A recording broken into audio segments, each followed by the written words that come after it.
Recover abandoned carts. Learning objectives.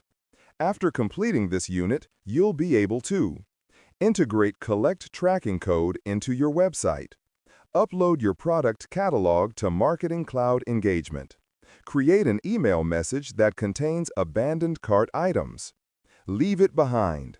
Can you imagine if people abandon their shopping carts in the real world as frequently as they abandon their virtual carts?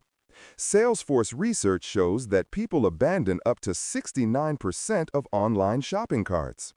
If that many carts were left lingering in the aisles, you'd never make it through the store. And while online stores don't have to deal with physical shopping carts blocking the way, they do have to address what stands in the way of customers completing a purchase. Because if you can get even a few people to come back and complete their purchase, you increase revenue and strengthen the customer experience. Simply put, behavioral triggers remind shoppers that they left something behind and can give them an incentive to come back and get it. Watch this video to see how behavioral triggers work, then join us back here as we follow outdoor gear and apparel retailer Northern Trail Outfitters' use of behavioral triggers. Michelle Hansley is a technical marketer at Northern Trail Outfitters, NTO, and she's been charged with recovering potential revenue from abandoned carts. She was chosen for this task because she's comfortable working with HTML and website integrations, so she has already started getting NTO's website ready for deployment of behavioral triggers. Let's follow along. In this module, we assume you are a Marketing Cloud Engagement user with the proper permissions and access to create behavioral triggers. If you can't access these features, that's okay. Read along to learn how Michelle would take the steps in a production org. Don't try to follow these steps in your Trailhead playground. Marketing Cloud Engagement isn't available in the Trailhead playground. Track your products. First, Michelle logs in to her Marketing Cloud Engagement tenant and navigates to the Einstein tab. Then she selects Email Recommendations. Next, she clicks OK to start the process. She selects Product and clicks Next. A few mandatory attributes such as product code and name are already selected. Michelle also wants to include SKU ID, image link, and description in the target data extension that stores the information for future sends. She selects those attributes and clicks Next.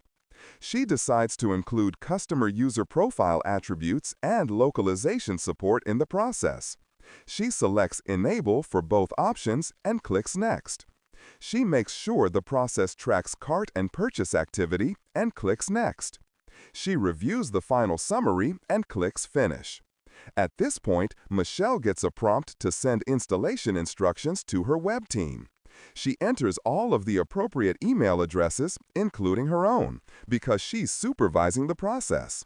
Of course, she can also navigate to the code implementation section to see all of the code she needs to integrate with the NTO website.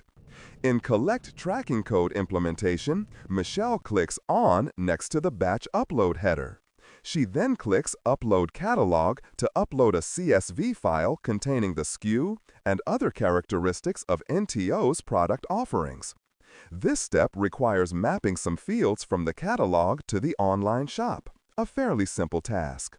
She also works with her team to get the code snippets integrated into NTO's online shopping experience. This process takes a little time because of all of the moving parts and team members involved. However, the group eventually gets everything in place and receives confirmation that the site and Marketing Cloud Engagement are working properly. Now it's time to craft the email. Create the behavioral trigger journey. Michelle navigates to Journey Builder and selects Behavioral Triggers. She's ready to create the framework that gathers the abandoned cart information. In Journey Builder, Michelle clicks Get Started. She selects Abandoned Cart and clicks Next. She configures the suppression rules to prevent sends to customers who either received a previous trigger or made a purchase within the past 24 hours.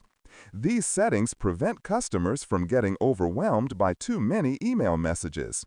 She clicks Next. She reviews the information and clicks Finish. Finally, she clicks Setup and sets the session timeout limit to 30 minutes.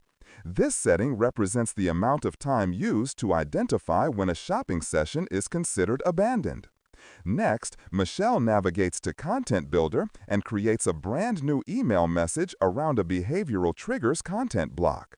She drags that block over to the canvas and determines how many products to show and what information to include. She decides to get creative and build 2 more abandoned cart email messages, one with a more enticing offer, and a final message that includes the best offer as part of her call to action. All of the materials are in place, so Michelle is ready to head to Journey Builder and set up the journey that powers these email sends. We take a look at that in the next unit.